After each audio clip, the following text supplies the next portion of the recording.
¿Cómo formular este éter? En los éteres tenemos dos formas de nombrarlos. Una es considerar uno de los radicales que está unido al oxígeno, que es el grupo funcional de los éteres, el más pequeño, como un radical junto con el oxígeno. Es decir, en este caso sería todo esto. Y este radical que contiene el oxígeno lo nombramos como si fuera un sustituyente de este hidrocarburo. Vamos a ver cómo generamos el nombre. Primero, en el hidrocarburo, que tendría 4 carbonos, por tanto sería un butano, tenemos que colocar los localizadores. En principio, nos olvidamos del radical que contiene el oxígeno. Vemos que tenemos un doble enlace, por tanto el carbono 1 será el que nos dé los localizadores más bajos para el doble enlace. ¿Cómo vamos a nombrar la cadena principal? Pues vamos también poco a poco. Butano. ¿Tiene un doble enlace? Pues entonces será buteno. Y el doble enlace está en el carbono 1. Por tanto, será but-1eno. ¿Cómo vamos a nombrar el radical que contiene el oxígeno? Pues nombraremos el nombre del radical terminado en la partícula oxi, que nos indicará el oxígeno. Si tenemos 2 carbonos, será etil. Hay un doble enlace, será etenil. Intercalamos en. Y como va unido a un oxígeno, será eteniloxi. Añadimos la partícula oxi. Ahora solo tenemos que unir este radical con la cadena principal.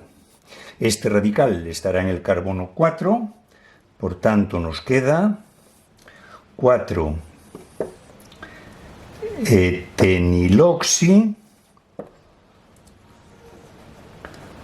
but-1eno. Este será uno de los posibles nombres de este compuesto. ¿Qué otro nombre podemos plantear? Bueno, pues otro nombre que podemos plantear es nombrar los dos radicales que están unidos al oxígeno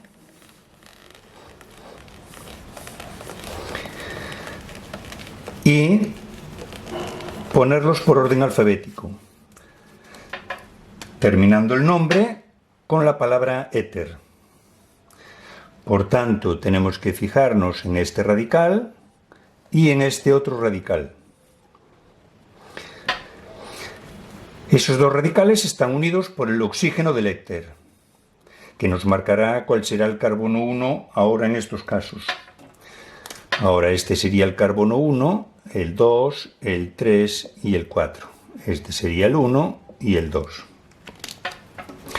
¿Cómo vamos a nombrar estos radicales? Pues el radical de 4 carbonos sería el butil. Como tiene un doble enlace, butenil. Y ese doble enlace estaría en el 3. Sería but-3-enil. El otro radical tiene 2 carbonos.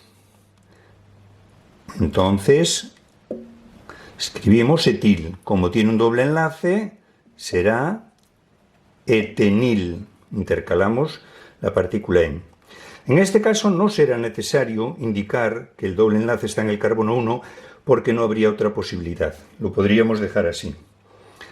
Ahora, para generar el nombre, ordenamos por orden alfabético los dos radicales y acabamos con la palabra éter. El primer radical empieza por B y otro por E.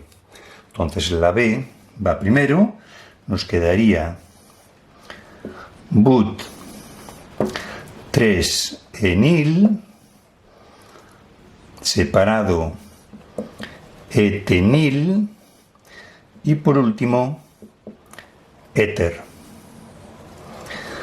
Aquí tendríamos, por tanto, dos posibles nombres.